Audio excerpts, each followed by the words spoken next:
இல்லாத ஊரிலே அடி ஆண் பூ கேட்பதில்லை.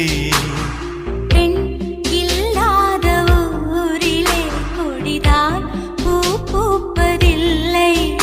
உன் புடவை முந்தானை சாய்ந்ததில் இந்த பூமி பூ பூத்தது. இது கம்பன் பாடாத சிந்தனை, உங்கள் காதோடு யார் சொன்னது? புது வெள்ளை மழை எங்கு பொழிகின்றது. இந்த கொள்ளை நிலா உடல் நனைகின்றது. இங்கு சொல்லாத இடம் கூட குளிர்கின்றது. மனம் சூடான இடம்